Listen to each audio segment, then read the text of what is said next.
Hi ಸ್ನೇಹಿತರೆ, ನಮಸ್ತೆ. Welcome back to ಮಾಹಿತಿ ಲೋಕ ಯೂಟ್ಯೂಬ್ ಚಾನೆಲ್ಗೆ ಸ್ವಾಗತವನ್ನು ಮಾಡ್ತಾ ಇದ್ದೀನಿ. ಈಗಾಗಲೇ ನಾವು ಮತ್ತೊಬ್ಬ ಸಮಾಜಮುಖಿ ಕಾರ್ಯಗಳನ್ನು ಮಾಡ್ತಾ ಜನಸ್ನೇಹಿಯಾಗಿರುವಂಥವರು, ಹಾಲಿ ಗ್ರಾಮ ಪಂಚಾಯಿತಿಯ ಸದಸ್ಯರು ಕೂಡ ಆಗಿದ್ದಾರೆ. ಇನ್ನಲ್ಲಿ ಗ್ರಾಮ ಪಂಚಾಯಿತಿಯ ಅಧ್ಯಕ್ಷರು ಕೂಡ ಆಗಿದ್ದರು. ಅದಲ್ಲದೆ ಭಾರತ ಸೇವಾ ದಳದ ತಾಲೂಕು ಅಧ್ಯಕ್ಷರಾಗಿದ್ದಾರೆ. ಹಲವಾರು ಜನಪರ ಕಾಳಜಿಯನ್ನು ಹೊಂದ್ಕೊಂಡು ಜನರ ಯಾವುದೇ ಕಷ್ಟಕ್ಕೆ ಸ್ಪಂದಿಸುವಂತಹ ಒಂದು ವ್ಯಕ್ತಿಯನ್ನು ನಾವು ಇವತ್ತಿನ ದಿನ ನಿಮಗೆ ಈ ಚಾನಲ್ ಮೂಲಕ ಪರಿಚಯ ಮಾಡಿಕೊಡ್ಲಿಕ್ಕೆ ಹೆಮ್ಮೆ ಆಗ್ತಾ ಇದೆ. ಇವರು ಬೇರೆ ಯಾರೂ ಅಲ್ಲ, ಇಬ್ರಾಹಿಂ ಹೊಂಕ್ರವಳ್ಳಿ. ಕಾರ್ಯಕ್ರಮಕ್ಕೆ ನಮಸ್ಕಾರ. ಇಬ್ರಾಹಿಂ ಇಬ್ಬ ಕುಣಿಗನಹಳ್ಳಿ ಗ್ರಾಮದಲ್ಲಿ ಹೆಸರಾಂತ ಒಬ್ಬ ಸಮಾಜ ಸೇವಕ. ಅದಲ್ಲದೆ ಹಲವಾರು ಜನಪರ ಕಾರ್ಯಗಳನ್ನು ಮಾಡ್ತಾ ಇದ್ದೀರಿ. ಮತ್ತು ಭಾರತ ಸೇವಾ ದಳದ ತಾಲೂಕು ಅಧ್ಯಕ್ಷರು ಕೂಡ ಆಗಿದ್ರಿ. ಈಗ ಅಧ್ಯಕ್ಷರು ಆಗಿದ್ರಿ, ಕುಣಿಗನಹಳ್ಳಿ ಗ್ರಾಮ ಪಂಚಾಯತ್ ಅಧ್ಯಕ್ಷರು ಆಗಿದ್ರಿ. ಈಗ ಹಾಲಿ ಸದಸ್ಯರು ಕೂಡ. ಸೊ ನಿಮಗೆ ಈ ನಿಮ್ಮ ಬಾಲ್ಯದ ಜೀವನ, ನೀವು ಹಲವಾರು ಕಷ್ಟಗಳನ್ನು ಎದುರಿಸ್ಕೊಂಡು ಇವತ್ತಿನ ದಿನ ಈ ಒಂದು ಮಟ್ಟಕ್ಕೆ ಬಂದಿದ್ದೀರಿ. ವಿಚಾರಗಳನ್ನೆಲ್ಲ ನಾವು ಕೇಳ್ಬಿಟ್ಟಿದ್ವಿ. ನಿಮ್ಮ ಈ ಬಾಲ್ಯದ ಜೀವನ ಹೇಗಿತ್ತು ಸರ್? ಬಾಲ್ಯದ ಜೀವನ ಅಂತ ಹೇಳಿದ್ರೆ ಅದು ನನ್ನ ಜೀವನದಲ್ಲಿ ನನಗೆ ನೀವು ಫಸ್ಟು ಸಂದರ್ಶನ ಮಾಡ್ತೀವಿ, ಇದು ಸತ್ಯ. ನಮ್ಮ ಇವತ್ತು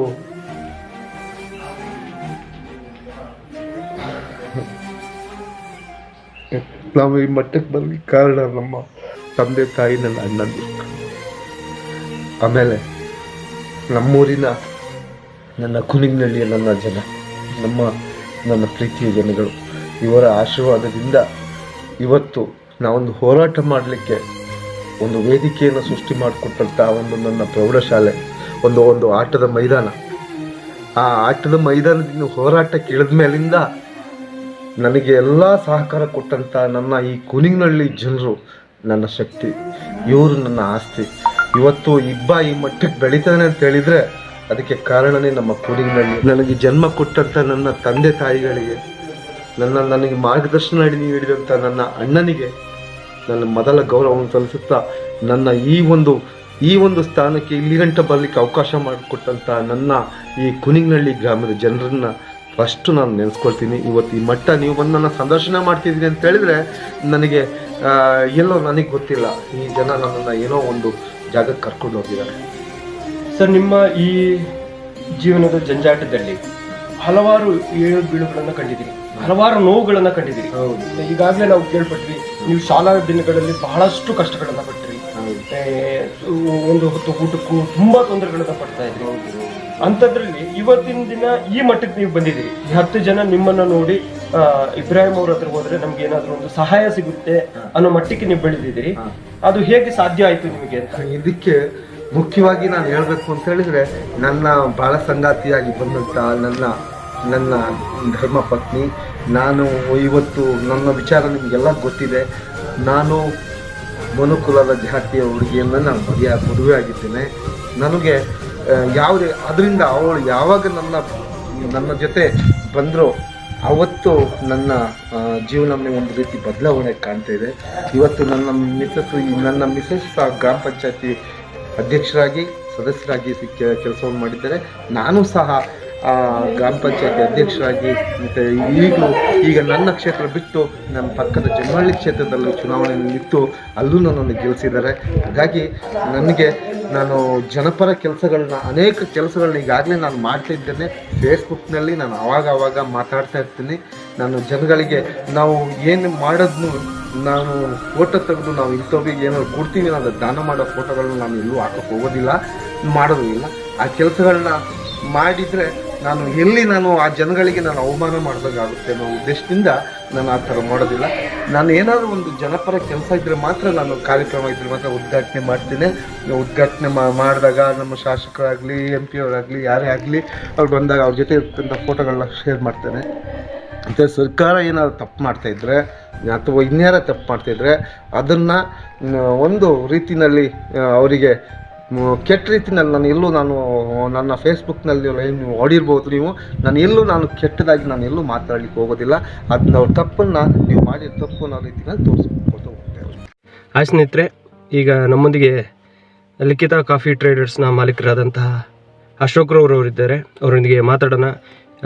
ಇಬ್ರಾಹಿಂರವರ ಮತ್ತು ಅವರ ಬಾಂಧವ್ಯಗಳು, ಅವರ ಸ್ನೇಹ ಹೇಗಿತ್ತು, ಅವರ ಬಗ್ಗೆ ಒಂದೆರಡು ಮಾತನ್ನು ಕೇಳೋಣ. ಸರ್, ಕಾರ್ಯಕ್ರಮಕ್ಕೆ ಸ್ವಾಗತ ಸರ್. ನಮಸ್ಕಾರ ಸರ್, ನೀವು ಈಗಾಗಲೇ ಕಾಫಿ ಟ್ರೇಡಿಂಗ್ನಲ್ಲಿ ಹಲವಾರು ಜನಗಳ ಸಂಪರ್ಕ ಹೊಂದಿದೆ. ಹಾಗಾಗಿ ನೀವು ಕುಣಿಗನಹಳ್ಳಿ ಗ್ರಾಮದಲ್ಲಿ ಒಂದು ಕಾಫಿ ಟ್ರೇಡಿಂಗನ್ನು ಇಟ್ಕೊಂಡಿದ್ದೀರಿ. ನಿಮ್ಮ ಮತ್ತು ಇಬ್ರಾಹಿಂರವರ ಈ ಒಡನಾಟ ಹೇಗಿದೆ ಸರ್? ಅವ್ರು ಹೇಗೆ ವ್ಯಕ್ತಿ? ಇಬ್ರಾಹಿಂ ಅವರು ನಾವು ನೋಡಿರೋಂಗೆ ತುಂಬ ಕಷ್ಟಜೀವಿ, ಶ್ರಮಜೀವಿ, ಸ್ನೇಹಜೀವಿ. ಎಲ್ಲರ ಒಂದು ಕಷ್ಟಕ್ಕೆ ಸ್ಪಂದಿಸ್ತಾರೆ. ಭಾಳ ಒಳ್ಳೆ ವ್ಯಕ್ತಿ. ಅದರಲ್ಲೂ ಯಾವುದೇ ಒಂದು ಮತ ಆಗಲಿ, ಒಂದು ಜಾತೀಯತೆ ಆಗಲಿ, ಯಾವುದೋ ಒಂದು ನೋಡ್ದಲೇ ಕೆಲವೊಂದು ಕಷ್ಟ ಸುಖಗಳಿಗೆ ಸ್ಪಂದಿಸಿ, ಯಾರೇ ಆಗಲಿ, ಅವ್ರು ಎಂಥವರೇ ಆಗಿರಲಿ, ಅವ್ರ ಮನೆಗೆ ಹೋಗಿ ಕಷ್ಟಕ್ಕೆ ಅಂತ ಹೇಳ್ಬಿಟ್ಟು ಸ್ಪಂದಿಸ್ತಾರಲ್ಲ, ಆ ಮಾನವೀಯತೆ, ಆ ಗುಣಗಳು ಎಲ್ಲರಲ್ಲೂ ಬರಲ್ಲ. ಭಾಳ ಒಳ್ಳೆ ವ್ಯಕ್ತಿ, ಒಳ್ಳೆ ಗುಣ ಇದೆ. ಕಷ್ಟ ಅಂದಾಗ ಸ್ಪಂದಿಸ್ತಾರೆ. ಈಗ ನಿಮ್ಮ ಗ್ರಾಮ ಪಂಚಾಯತಿಯ ಹಾಲಿ ಸದಸ್ಯರು ಕೂಡ ಹೌದು. ನಿಮ್ಮೊಂದಿಗೆ ಅವರ ಸಂಬಂಧ ಹೇಗಿದೆ ಅಂತ? ನಮಗೆ ಎಲ್ಲದರಲ್ಲೂ ಅಷ್ಟೇ, ಒಂದು ಬಿಸ್ನೆಸ್ಸಲ್ಲಾಗಲಿ, ಆ ಒಂದು ಒಡನಾಟದಲ್ಲಾಗಲಿ, ಒಂದು ಸ್ನೇಹ ಪ್ರೀತಿ ಸಂಬಂಧದಲ್ಲಾಗಲಿ ತುಂಬ ಅಂದರೆ ತುಂಬ ಅವಿನವ ಭಾವ ಅಂತಾರಲ್ಲ, ಆ ಥರ ಸಂಬಂಧಗಳು. ಭಾಳ ಒಬ್ಲೈಸ್ ಮಾಡ್ತಾರೆ, ಕಷ್ಟ ಅಂದಾಗ ಸ್ಪಂದಿಸ್ತಾರೆ. ನಮಗದು ಭಾಳ ಖುಷಿ ಆಗುತ್ತೆ. ಸರ್, ಈಗಾಗಲೇ ನೀವು ಹಲವಾರು ಕಷ್ಟಗಳನ್ನು ಅನುಭವಿಸಿ ಒಂದು ಮಟ್ಟಕ್ಕೆ ಬರ್ತೀರಿ, ಜನಗಳಿಗೆ ಪರಿಚಯ ಆಗ್ತಾ ಬರ್ತೀರಿ. ಇಬ್ಬಣ್ಣನ ಹತ್ರ ಹೋದರೆ ಏನಾದರೂ ಒಂದು ಸಹಾಯ ಸಿಗುತ್ತೆ, ಒಂದು ಸಮಾಜ ಸೇವೆಯನ್ನು ಮಾಡ್ಕೊಂಡು ಬರ್ತೀರಿ. ಅದರ ನಡುವೆ ನಿಮಗೆ ಈ ರಾಜಕೀಯಕ್ಕೆ ಬರಬೇಕು ಅಂತ ಹೇಗೆ ಅನ್ನಿಸ್ತು? ಈಗಾಗಲೇ ನೀವು JDS ನ ಒಬ್ಬರು ಮುಖಂಡರಾಗಿದ್ದೀರಿ, JDS ಅಲ್ಲಿ ಗುರುತಿಸ್ಕೊಂಡಿದ್ದೀರಿ. ಇದು ಹೇಗೆ ನಿಮ್ಗೆ ರಾಜಕೀಯ ಪ್ರವೇಶತೆ ಪಡಿಬೇಕು ಅಂತ ಹೇಗೆ ಅನ್ನಿಸ್ತು ನಿಮಗೆ ಅಂತ? ಅಂದರೆ ನಾವು ಈ ರಾಜಕೀಯಕ್ಕೆ ಬರಬೇಕು ಅನ್ನೋ ಉದ್ದೇಶನೇ ನಮಗಿತ್ತಿಲ್ಲ. ನಾವು ಒಂದು ಡ್ರೈವರ್ ಕೆಲಸವನ್ನು ನಾವು ಮಾಡ್ತಾ ಹೋಗ್ತಾ ಇದ್ವಿ. ನಾವು ಅಪ್ಪಟ ನಮ್ಮ ಫ್ಯಾಮಿಲಿ ಎಲ್ಲ ಕಾಂಗ್ರೆಸ್ ಆಗಿತ್ತು. ಒಂದು ಟೈಮ್ನಲ್ಲಿ ಈಗ ನಾನು ಈಗಾಗಲೇ ನಮ್ಗೆ ಹೇಳಿದೆ, ನಿಮಗೆ ಒಂದು ಆಟದ ಮೈದಾನ ಒಂದು ಬಂದಾಗ ಆ ವಿಚಾರದಲ್ಲಿ ನಾವು ಸೇರಿಕೊಂಡು ಅಪ್ಪಟ ಕಾಂಗ್ರೆಸ್ಗೆ ಆಗಿದ್ವಿ.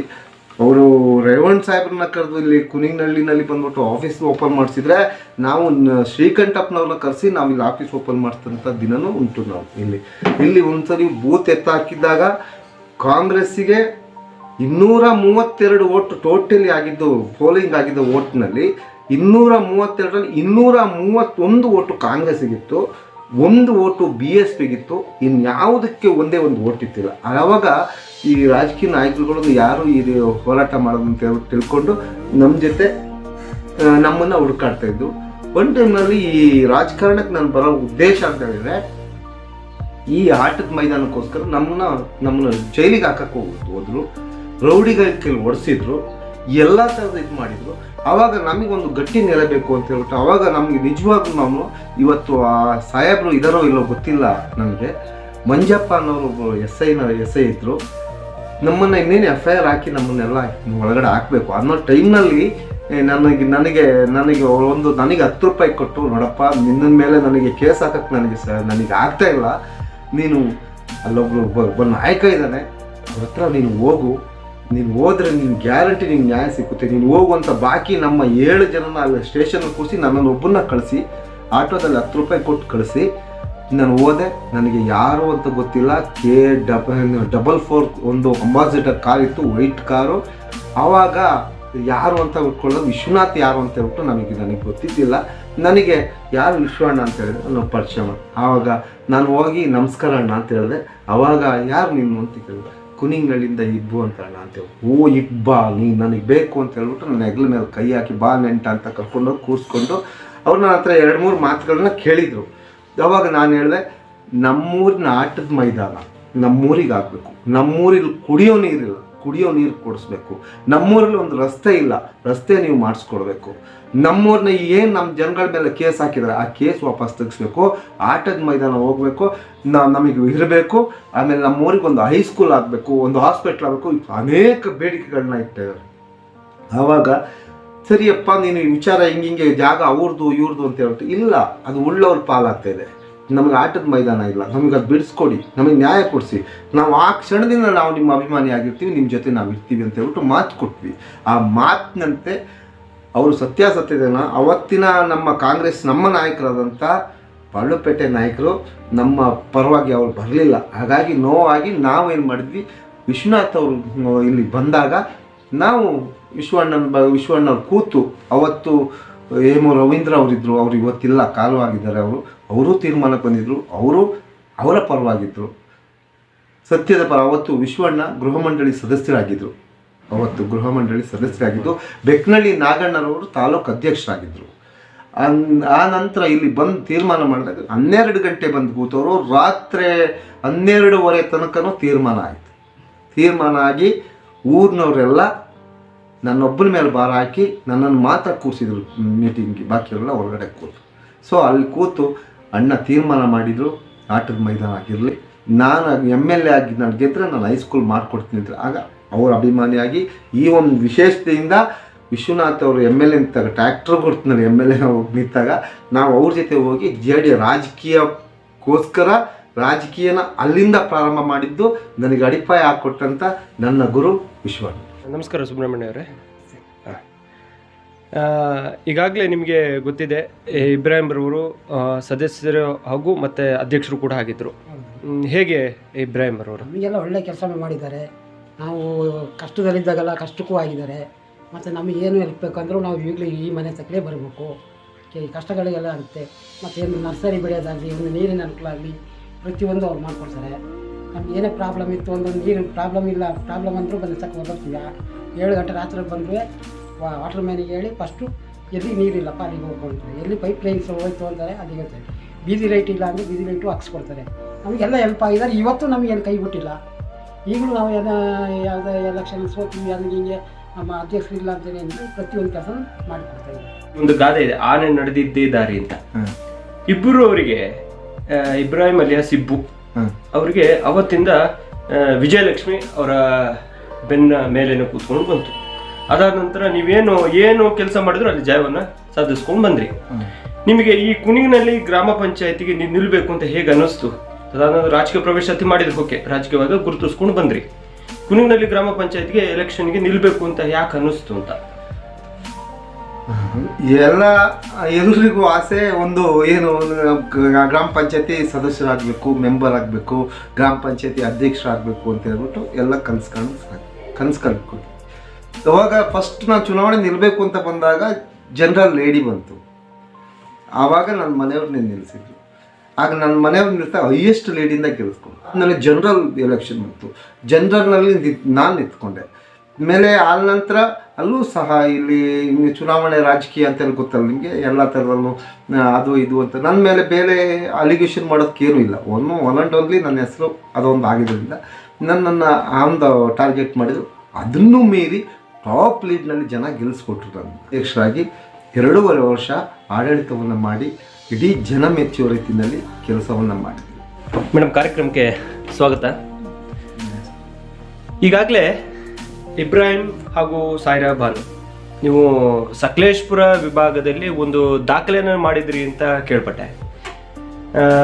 ದಂಪತಿಗಳು ಇಬ್ಬರಾಳು ಚುನಾವಣೆಗೆ ನಿಲ್ತೀರಿ, ಚುನಾವಣೆಯಲ್ಲಿ ಭರ್ಜರಿಯಾಗಿ ಗೆಲುವನ್ನು ಸಾಧಿಸಿದ ನಂತರ ಅಧ್ಯಕ್ಷರ ಪಟ್ಟನೂ ಆಗುತ್ತೆ. 2 ಜನರು ಅಧ್ಯಕ್ಷರಾಗಿ ಕಾರ್ಯವನ್ನು ನಿರ್ವಹಿಸಿದಿರಿ. ಇದು ಹೇಗೆ ಸಾಧ್ಯ ಆಯಿತು ನಿಮ್ಮಲ್ಲಿ ಅಂತ? ಅದು ದೈವ ಇಚ್ಛೆ, ಅದು ದೇವರು, ಜನಗಳ ಆಶೀರ್ವಾದ. ಆ ಜನಗಳ ಆಶೀರ್ವಾದ ಇವತ್ತು ಆ ಜಾಗಕ್ಕೆ ನಮ್ಮನ್ನು ಕೂರಿಸಿದೆ. ಮೇಡಮ್, ಇನ್ನೊಂದು ವಿಚಾರವನ್ನು ಕೇಳ್ಪಟ್ಟೆ. ನಾನು ಈ ಮಟ್ಟಕ್ಕೆ ಬರಲಿಕ್ಕೆ ನನ್ನ ಧರ್ಮಪತ್ನಿ ಕಾರಣ. ನನ್ನ ಧರ್ಮಪತಿಯನ್ನು ನಾನು ಕೈ ಹಿಡಿದ ನಂತರ ನಾನು ಯಶಸ್ಸನ್ನು ನನ್ನ ಬೆನ್ನ ಹಿಂದೆ ಕಟ್ಕೊಂಡು ಬಂದೆ ಅಂತ ಹೇಳ್ತಿದ್ರೆ, ನಿಮ್ಮ ಪಾತ್ರ ಹೇಗಿತ್ತು ಅವರೊಂದಿಗೆ? ಅವರಿಗೆಲ್ಲ ರೀತಿಯಲ್ಲೂ ಸಹಕಾರ ಮಾಡ್ತೀನಿ. ನಾನು ಅವರಿಗೆ ಸಪೋರ್ಟ್ ಮಾಡ್ತೀನಿ.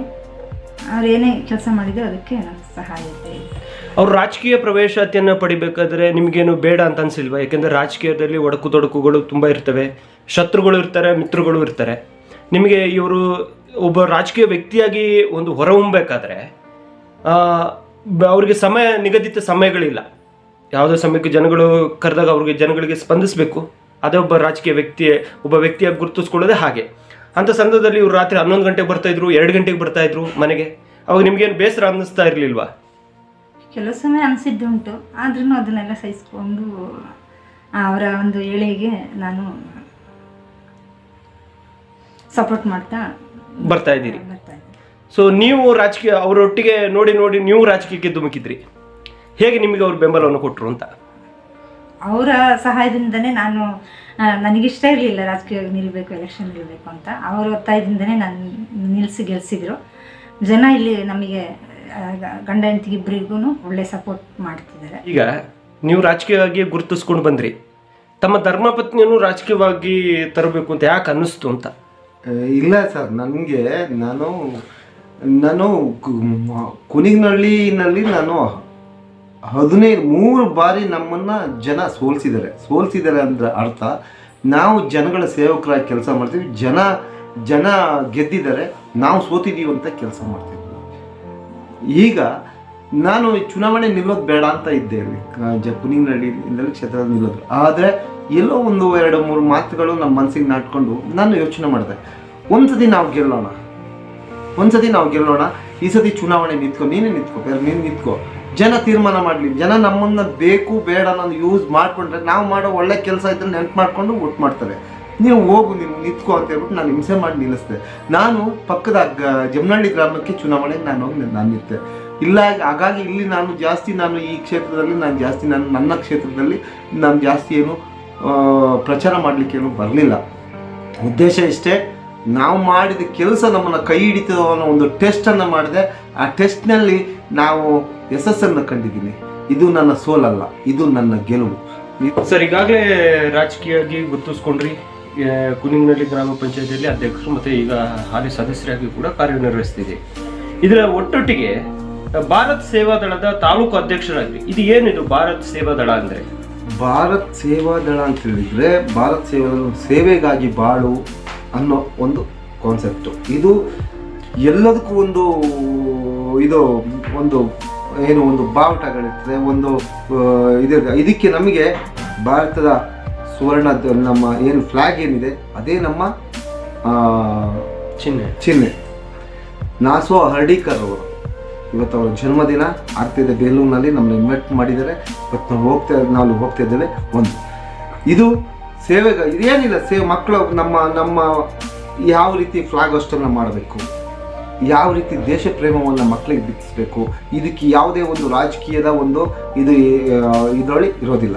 ಆದರೆ ಕಾಲಕ್ಕೂ ಎಲ್ಲ ಬದಲಾವಣೆ ಆಗ್ತಿದೆ. ಇಲ್ಲಿ ನಾವು ತಾಲೂಕು ಅಧ್ಯಕ್ಷರಾಗಿ ಆದ ನಂತರ ಹಾಸನ ಜಿಲ್ಲಾ ಸಮಿತಿಯ ಸದಸ್ಯರಾಗಿಯೂ ನಾವಿದ್ದೇವೆ. ಸರ್, ಈಗಾಗಲೇ ನೀವು ಸಮಾಜ ಸೇವೆ ಮಾಡಿಕೊಂಡು ರಾಜಕೀಯವಾಗಿ ಗುರುತಿಸ್ಕೊಂಡು ಬಂದ್ರಿ. ಇದ್ರ ನಡುವೆನೂ ನರ್ಸರಿಗಳನ್ನ ಸ್ಟಾರ್ಟ್ ಮಾಡಬೇಕು, ನರ್ಸರಿ ಕೆಲಸಗಳನ್ನ ಮಾಡಬೇಕು, ಅದು ಹೇಗೆ ಅನ್ನಿಸ್ತು ಅಂತ? ಇದು ನನ್ನ ಜೀವನಾಡಿ. ಇದು ನರ್ಸರಿ ನನಗೆ ಬದುಕು ಕೊಟ್ಟಂಥದ್ದು. ಇವತ್ತು ನನಗೇನಾದ್ರು ಒಂದು ಹೆಸರು ಬಂದಿದೆ ಅಂತ ಹೇಳಿದರೆ ರಾಜಕಾರಣದಿಂದಕ್ಕಿಂತಲೂ ಮುಖ್ಯವಾಗಿ ಈ ನರ್ಸರಿ ನನ್ನ ಬದುಕು, ನನ್ನ ಜೀವ ಕೊಟ್ಟಿದ್ದು. ಇದೇ ನನ್ನ ಹೆಸರು. ಇದು ನಾನು ಎಂಥ ಜಾಗದಲ್ಲಿದ್ದರೂ ಇದನ್ನು ಬಿಟ್ಟು ಹೋಗುವಂಥ ಪ್ರಶ್ನೆನೇ ಇಲ್ಲ. ಸರ್, ನರ್ಸರಿಲಿ ಏನೇನು ನರ್ಸರಿಗಳನ್ನು ಮಾಡ್ತಾ ಇದ್ದೀರಿ ಅಂತ? ಸರ್, ನರ್ಸರಿನಲ್ಲಿ ನನ್ನ ನರ್ಸರಿ ಹೆಸರು ಬಂದು ವಿಶೇಷವಾಗಿದೆ. ನಂದು ಆಜಾದ್ ಡಿಜಿಎನ್ ದುರ್ಗಾಂಬ ಗ್ರೂಪ್ ನರ್ಸರಿ ಅಂತ. ದುರ್ಗಾಂಬ ಗ್ರೂಪ್ ನರ್ಸರಿ ಅಂತೇಳಿ ನಾನು ಎಲ್ಲ ಗ್ರೂಪ್ನಲ್ಲೂ ಸಹ ನಾನು ಎಲ್ಲರೊಂದಿಗೂ ಸೇರಿ ನನ್ನ ನರ್ಸರಿನ ಮಾಡ್ತಿದ್ದೇನೆ. ಸ್ವಂತವಾಗಿ ನಾನೊಂದು 2 ರಿಂದ 2.5 ಲಕ್ಷ ಗಿಡನ ನಾನು ಸ್ವಂತವಾಗಿ ಮಾಡ್ತೇನೆ. ಆ ನಂತರ ನನ್ನ ಸಹಪಾಠಿಗಳು, ನನ್ನ ಹಿತೈಷಿಗಳು ಅವರೆಲ್ಲರ ಕೈ ಸೇರಿಸ್ಕೊಂಡು ಎಲ್ಲರಿಗೂ ಎಲ್ಲ ರೀತಿಯ ಸಹಾಯವನ್ನು ನಾವು ಮಾಡಿಕೊಂಡು ಅವ್ರ ಹತ್ರ ಗಿಡ ಮಾಡಿಕೊಂಡು ನಾವು ಈ ಥರ ಬೆಳೀತಾ ಇರ್ತೀವಿ ಸರ್. ಕಾಫಿ ಗಿಡ, ಅಡಿಕೆ ಗಿಡ, ಏಲಕ್ಕಿ ಗಿಡ, ಅಡಿಕೆ ಗಿಡ, ಸಿಲ್ವರ್ ಗಿಡ, ಆಮೇಲೆ ಮೆಣಸಿನಲ್ಲಿ ಅನೇಕ ವೆರೈಟಿ ಇರತಕ್ಕಂಥ ಮೆಣಸನ್ನು ಬೆಳಿತೀವಿ. ಕಾಫಿನಲ್ಲಿ ಎಲ್ಲ ವೆರೈಟಿಯ ಕಾಫಿನಲ್ಲಿ ಡಾರ್ಫಿಂದ ಹಿಡಿದು ಈಗ ತಾನೇ ಬಂದಿರೋಂಥ ಚಂದ್ರಗಿರಿ 11 ತನಕನೂ ಯಾವ್ಯಾವ ವೆರೈಟಿ ಗಿಡ ಇದ್ದಾವೆ ಅವು ಎಲ್ಲ ಗಿಡಗಳನ್ನು ನಾವು ಬೆಳೆಸ್ತೇವೆ ಸರ್. ಈಗಲೇ ನಮ್ಮ ಈ ಚಾನಲ್ ಸ್ಟಾರ್ಟ್ ಆಗಿನಿಂದ ಹಲವಾರು ಕಾರ್ಯಕ್ರಮಗಳಿಗೆ ಜಯಣ್ಣವರು ನಮ್ಮೊಂದಿಗಿದ್ದಾರೆ. ಸೊ ನಮ್ಮ ಬೆನ್ನೆಲುಬಾಗಿ ನನ್ನ ಎಲ್ಲ ಕಾರ್ಯಕ್ರಮಗಳಿಗೂ ಸಹಕಾರವನ್ನು ನೀಡ್ಕೊಂಡ್ಬರ್ತಾ ಇದ್ದಾರೆ. ಸೊ ಇವತ್ತಿನ ದಿನ ಸುಮಾರು ನಿಮ್ಮ 25 ವರ್ಷದ ಬಾಂಧವ್ಯಗಳು, ನಿಮ್ಮ ಸ್ನೇಹ, ಜಯಣ್ಣವರು ಇವತ್ತು ನಮ್ಮೊಂದಿಗಿದ್ದಾರೆ. ಸರ್, ಈ ಕಾರ್ಯಕ್ರಮಕ್ಕೆ ಸ್ವಾಗತವನ್ನು ಕೊಡ್ತಾ ಇದ್ದೀನಿ ಸರ್. ಸೊ ಇಬ್ರಾಹಿಂ ಸರ್, ನೀವು ಕ್ರೀಡೆ ಅಂದರೆ ಮುಂದೆ ಇರ್ತೀರಿ, ಎಲ್ಲೇ ಒಂದು ಕಾರ್ಯಕ್ರಮ ವಾಲಿಬಾಲ್ ಆಗಲಿ ಅಲ್ಲ ಖೋಖೋ ಆಗಲಿ ಅಥವಾ ಕಬಡ್ಡಿ ಆಗಲಿ ಎಸ್ಪೆಷಲಿ ಕ್ರಿಕೆಟ್ ಆಗಲಿ ಕ್ರೀಡೆ ಅಂದಾಗ ನೀವು ಮುಂದಾಳತ್ವವನ್ನು ವಹಿಸ್ತೀರಿ. ಎಲ್ಲೇ ಕ್ರೀಡೆ ನಡೆದ್ರೂ ಹುಡುಗರಿಗೆ ಹುಮ್ಮಸ್ಸನ್ನು ತೋರಿಸ್ಕೊಂಡು ಬರ್ತಾಯಿದ್ರಿ. ಈ ಕ್ರೀಡೆ ಬಗ್ಗೆ ಆಸಕ್ತಿ ಯಾವಾಗಿಂದ ಮೂಡ್ತು ಅಂತ? ಕ್ರೀಡೆ ಬಗ್ಗೆ ನನಗೆ ಶಾಲೆ ವಾತಾವರಣದಿಂದಲೇ ನನಗೆ, ಅದರಲ್ಲೂ ಕಬಡ್ಡಿ ನನ್ನ ಮೆಚ್ಚಿನ ನನ್ನ ಕ್ರೀಡೆ. ಈ ಗುರುತು ಕಾಣ್ತಿದೆಯಲ್ಲ, ಇದೇ ಫೀಲ್ಡ್ನಲ್ಲಿ ಕಬಡ್ಡಿ ನಾನು 4ನೇ ತರಗತಿ ಇರಬೇಕಾದಾಗ 7ನೇ ತರಗತಿಯ ವಿದ್ಯಾರ್ಥಿ ಶೇಖರ್ ಅನ್ನೋರನ್ನ ಕ್ಯಾಚ್ ಮಾಡಿ ಒಬ್ಬನೇ ಇದ್ದೆ. ಎಳ್ಕೊಂಡೋಗೋ ತನಕ ಬಿಟ್ಟಿದ್ದಿಲ್ಲ ಅವನು. ಅದೊಂದು ಗುರುತು ಇವತ್ತು ಕಾಣ್ತಿದೆ. ಹಾಗೆ ಕಬಡ್ಡಿ ಮತ್ತು ಖೋಖೋ, ಈ ಲಾಂಗ್ ಜಂಪ್ನಲ್ಲಿ ನಾನು 1989ರಲ್ಲಿ ಸೆಕೆಂಡ್ PUನಲ್ಲಿದ್ದಾಗ ಹಾಸನ ಜಿಲ್ಲಾ ಮಟ್ಟದಲ್ಲಿ ಒಂದು ಟೂರ್ನಮೆಂಟ್ನಲ್ಲಿ 8.6 ಮೀಟ್ರ್ ನಾನು ಆಡಿದ್ದೆ. ಅವತ್ತು ರಾಷ್ಟ್ರೀಯ ದಾಖಲೆ 8.4 ರಾಷ್ಟ್ರೀಯ ಬಹದ್ದೂರ್ ಶಾ ಅನ್ನೋರು ಮಾಡಿದರು. ನಾನು 8.6 ಮೀಟ್ರ್ ನಾನು ಆಡಿದ್ದೆ. ಬಟ್ ಅದು ಎಲ್ಲೂ ಇದಾಗಿ ಕಾಣಲಿಲ್ಲ. ಅವತ್ತು ಪೇಪರ್ನಲ್ಲಿ ಬಂತು ಚಾಂಪಿಯನ್ ಆಫ್ ಚಾಂಪಿಯನ್ ಇಬ್ರಾಹಿಂ ಅಂತ ಹೇಳ್ಬಿಟ್ಟು ಅವತ್ತು ಒಂದು ಬಂತು. ಆ ತುಣುಕನ್ನು ನಿಮಗೆ ಹತ್ರ ತೋರಿಸ್ತೇನೆ ನಾನು. ಸೊ ನಿಮ್ಮ ಮತ್ತು ಇಬ್ರಾಹಿಂ ಸರ್ ಅವರು ಸುಮಾರು 25 ವರ್ಷದ ಒಡನಾಟಗಳು, ನಿಮ್ಮ ಅವರ ಬಾಂಧವ್ಯ. ಸೊ ಹೇಗಿದೆ? ಹೇಗೆಂದರೆ ಇವತ್ತು ಇದೇ ಮೈದಾನದಲ್ಲಿ ನಮ್ಮ ಇಬ್ಬಣ್ಣನ ಭೇಟಿ ಮಾಡಿ ಮಾತಾಡ್ತಿದ್ದೀವಿ ಅಂತಂದರೆ ಸಖತ್ ಖುಷಿ ಆಯ್ತಿದೆ. ನಾವಾಗ 15 ವರ್ಷದ ಹುಡುಗರು ಕ್ರಿಕೆಟ್ ಆಡ್ತಿದ್ವಿ ಎಲ್ಲ ತಲುವೆ. ಆಗ ನಮ್ಮ ಇಬ್ಬಣ್ಣನ ತಂಡದಲ್ಲಿ ನಾವು ಬಂದು ಆಡಿದ್ದು, ಆಯಿತಾ. ಆಡಿ ಭರ್ಜರಿಯಾಗಿ ಅದು ಹಿಂಗೆ ಬ್ಯಾಟಿಂಗ್ ಮಾಡುವ, ಹಿಂಗೆ ಕರೆಕ್ಟ್ ಈ ಥರ ಈ ಕಡೆ ಹಿಂಗೆ ಬೌಂಡ್ರಿ ಇದು ಮಾಡುವ. ಆದ್ರೂ ಇಬ್ಬಣ ಇವ್ನು ಯಾರೋ ಹುಡುಗ ಭಾರಿ ಆಕ್ಟಿವ್ ಆಗಿದ್ದಾನೆ ಆಕ ಅಂತ ಹೇಳ್ಬಿಟ್ಟು ನಮ್ಮ ಕೆಲವು ಸ್ನೇಹಿತರು ಇದ್ದಾರೆ ತುಂಬ ಎಲ್ಲವ. ನಾವು ಆಗ ಭಾರಿ ತುಂಬ ಆಟಗಾರರೇ ಆವತ್ತಿನಲ್ಲಿ ಪರಿಚಯ ಆದರು. ಆಗ ಪರಿಚಯ ಆದಾಗ ನಮಗೆ ಏನಾಗಿತ್ತು, ಇಬ್ಬಣ್ಣ ಒಬ್ಬ ಕ್ರಿಕೆಟ್ ಆಟಗಾರರು ಅಂತ ಇಷ್ಟು ನಮ್ಮ ಮನಸ್ಸಲ್ಲಿ, ಇಷ್ಟೇ ನಮ್ಮ ಮನಸ್ಸಲ್ಲಿ ಇದ್ದಿದ್ದು. ಇತ್ತೀಚೆಗೆ ಬರ್ತಾ ಅವರು ಸರಳ ಜೀವಿ, ಕಷ್ಟ ಝೀರೋದಿಂದ ಹೀರೋ ಆದವರು ಅಂತ ಹೇಳೋಕ್ಕೆ ಹೆಮ್ಮೆ ಪಡ್ಬೋದು. ಯಾಕಂದರೆ ರಾಜಕೀಯ ಮಾಡಿ ಬಡವರು ಜನಸೇವೆ ಮಾಡ್ತಿದ್ದಾರೆ. ನಾವೊಂದು ಎಲ್ಲರೂ ಸಣ್ಣ ಕೆಲಸ ಮಾಡ್ತಿದ್ದೀವಿ ಅನ್ನೋದಕ್ಕೆ ಇವರೊಂದು ಸ್ಫೂರ್ತಿ ಇವರೆಲ್ಲವ. ಈ ಸಂದರ್ಭದಲ್ಲಿ ಏನು ಅಂತಂದರೆ ಇವ್ರ ಕುಟ್ಟೆಲ್ಲ ಬಂದು ಈ ಟೈಮಲ್ಲಿ 25 ವರ್ಷದ್ದು ನೆನಪು ಮಾಡ್ಕೊತಿದ್ದೀವಿ ಅಂದರೆ ಖುಷಿ ಆಯ್ತಿದೆ.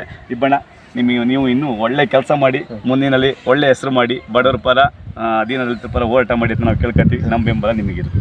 ನಮಸ್ಕಾರ. ಎಲ್ಲ ಥರದ ಆಟ ಮತ್ತು ಗಿಡ ಬೆಳೆಯೋದು, ಮೆಣಸು ಬೆಳೆಯೋದು ತುಂಬ ಕಷ್ಟಪಡ್ತಾರೆ. ಭಾರಿ ಒಳ್ಳೆ ಜನ, ಒಳ್ಳೆ ವ್ಯಕ್ತಿ. ಇಡೀ ನಮ್ಮ ಸುತ್ತಮುತ್ತ ಹಳ್ಳಿಲಿವೆ ಇಬ್ಬಣ್ಣ ಅಂತ ಹೇಳಿದ್ರೆ, ಇಬ್ರಾಹಿಂ ಅಂತ ಹೇಳಿದ್ರೆ ತುಂಬ ಹೆಸರಿದೆ. ಸರ್, ಈಗಾಗಲೇ ಕೇಳ್ಪಟ್ಟಂಗೆ ನಮ್ಮ ಈ ಕಮ್ಯುನಿಟಿಯಲ್ಲಿ ಹೆಣ್ಮಕ್ಳಿಗೆ ವಿದ್ಯಾಭ್ಯಾಸವನ್ನು ಕೊಡಿಸುವಂಥದ್ದು ಕಡಿಮೆ.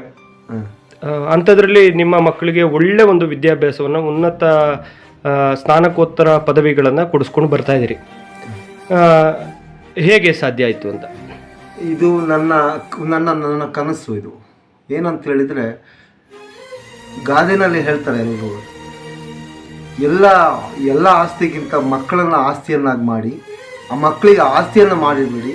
ಯಾರು ಕಿತ್ಕೊಳ್ಳಾಗ್ತಕ್ಕಂಥ ಮಕ್ಕಳ ಆಸ್ತಿ ಅಂತೇಳಿ ವಿದ್ಯಾಭ್ಯಾಸವನ್ನು ಕೊಟ್ಟು, ಇವತ್ತು ನಾವು ಏನು ಈ ರಾಜಕೀಯವಾಗಿ ನಾವೇನು ಸಮಾಜ ಸೇವೆಯನ್ನು ಮಾಡ್ತಿದ್ದೇವೆ, ಅದೇ ರೀತಿ ನನ್ನ ಮಕ್ಕಳಿಗೆ ಒಂದು ಉನ್ನತ ಸ್ಥಾನದಲ್ಲಿ ಕೂರಿಸಿ ಬಡವರ, ದೀನದಲಿತರ ಎಲ್ಲರ ಕೆಲಸವನ್ನು ಮಾಡ್ತಕ್ಕಂಥ ಕೆಲಸವನ್ನು ನನ್ನ ಮಕ್ಕಳು ಆಗಬೇಕು ಅನ್ನೋ ಒಂದು ಉದ್ದೇಶದಿಂದ, ಹೆಣ್ಣು ಮಕ್ಕಳು ಅನ್ನೋ ಭಾವನೆಯನ್ನು, ಯಾರು ಹೆಣ್ಣು ಮಕ್ಕಳು ವಿದ್ಯಾಭ್ಯಾಸವನ್ನು ಕೊಡಬಾರ್ದು ಅಂತ ಹೇಳ್ತಾರೆ, ಅವರಿಗೆಲ್ಲರಿಗೂ ಮಾರ್ಗದರ್ಶನವಾಗಿ ನಾನು 10 ಜನ ನಾವು ರಾಜಕಾರಣಿಗಳಾಗಿ ಒಂದು ಭಾಷಣವನ್ನು ಮಾಡ್ತಾ ಹೋಗ್ತೇವೆ.